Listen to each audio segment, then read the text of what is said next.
Welcome back, everyone. Well, regardless of your personal feelings towards the monarchy, they have been public figures to varying degrees in all of our lives.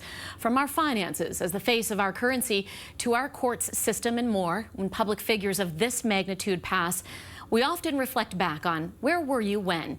It's a strange thing that we do when talking history. And joining me live now to talk about memorializing those we may have never known is Dr. Janine Hubbard. Thanks so much for being here this evening. Oh, well, thank you as always. So grief is a strange thing. It brings about many typical reactions like sadness and worry and feelings of emptiness. And these are expected reactions. But what happens when it involves the death of someone we don't know? It's sort of a different side of grief. Well, and it's interesting because some people can experience that full realm of grief feelings for someone they've never met. And oftentimes they're really caught off guard by the strength of their reaction. Whether it's someone who, was sort of indifferent towards the monarchy or didn't really think a whole lot about it, or maybe even had some really conflicted or some negative thoughts, people suddenly realize that they're actually experiencing a grief or a mourning response to someone, especially, I don't think we've had any public figures who've had the presence that the Queen has. So in some ways, this is unprecedented in terms of watching a public reaction.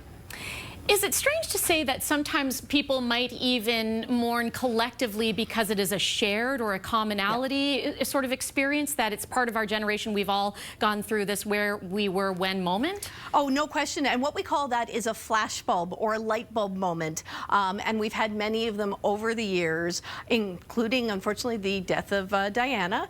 But what we find is sometimes we're really surprised by the feelings that are evoked in this kind of situation. Again, the number of people I've spoken to just in the last hour talking about whether it was a royal visit, whether it was a childhood memory.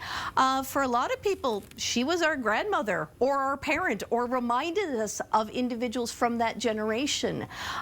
So that there's always this kind of formed connection. Could be a love of corgis, could be a love of the outdoors, but there are surprising connections that people find, and they do want to share those stories, and they do want to talk about them. I guess maybe that's a good thing, is to be able to get around and chat those types of things.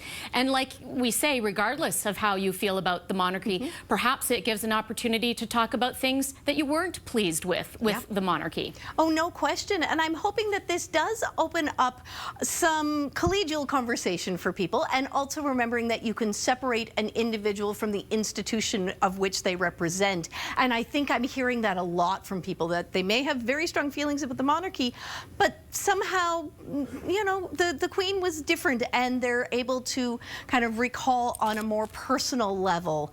And one of the best ways, as we all know, as anyone who's gone through the loss of a loved one, is some collective storytelling. The good, the bad, the ugly, the funny, all of those are ways that we process big reactions and big emotions. And so over the next couple of days, absolutely make sure you're doing that. If that brings you, some comfort and some joy, be careful, because I think there's going to be a lot of round-the-clock information, so that if you're starting to feel overwhelmed by it or overly impacted by it, just be mindful of your reactions and give yourself a little bit of a break as needed. Dr. Janine Hubbard, thanks for breaking this all down for us. Appreciate your time as always. Anytime.